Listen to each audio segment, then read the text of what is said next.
And if Minato was any good as a person, he would stop appearing for this poor girl's sanity. Because yeah, I mean, they kind of go into that a little bit. yeah, Because they have, some Casanova help her, onto her feet when she falls over, and he's just watching like, I can't touch her. yeah, This man can. And, that you kind of see it sink in for him that he's like, I just live literally in a bubble, yeah, a porpoise shaped yeah. bubble. And, there's the love of my life, but I can't actually be with her.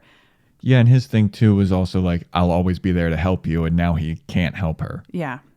Because his whole character is like, I'm the savior to everyone. But also, you have to imagine that giant porpoise thing filled with water. It'd be fucking heavy. Heavy as fuck. That's what I was just about to say. But she's a surfer, and surfers are super muscly. They're super jacked. Okay, very fair. But like, it's also like human size. It's taller than her.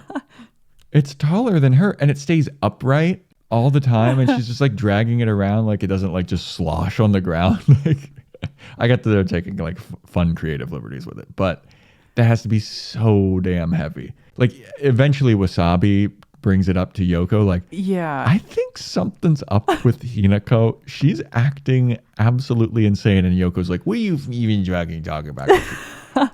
Of course she's insane. She's always been insane. She's always sucked.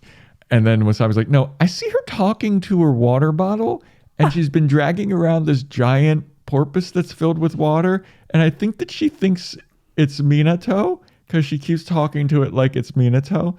And then Yoko's like, well, then why don't you just fucking talk to her about it? It's one of those things where if you were to look at this through a lens of it being deeply sad. Oh yeah. Then it becomes horrendous. No, it's just like watching a woman, with declining mental health who is dealing with the most unbelievable grief, and is starting to talk to something that's supposed to be inflated with air, but instead she's filled it with water. Like, I kind of wish they had pushed more the fact that it was heavy so you could watch her like dragging it in places and like huffing and puffing. But she's like trying to play cards with it on the subway. Yep. She's trying to take it to the store and be like, look, we're having fun. Like we're trying on clothes. They kind of do this like, this montage that's this juxtaposition to the first montage we see where they, show all their happy, fun times and their relationship building and them being just nauseatingly adorable.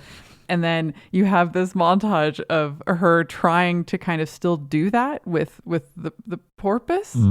And it's kind of fun and silly, but like it's awful. Yeah. It's really, really awful if you think about what's actually happening in those situations. Yeah. And I mean, you talk about how it's like, if you look at it through the lens of it being sad, it's like, no, this is very sad. Like, it's so, like, they're passing this movie off as quirky because, they have like all this like plinky plonky music going on around in the background. But take that music out, it's horrendously sad. Like, this woman cannot deal at all. So, and like now her friends are starting to be like, hey dude, you want to maybe go to therapy? Like, but they're going to stage an intervention. There's another film of this somewhere where their friends step in and are like, you need to put the porpoise down. Thanks for watching that clip from the Anime Movie Podcast. Follow the links in the description below to hear full episodes, and please subscribe to our YouTube channel for more fun clips like this.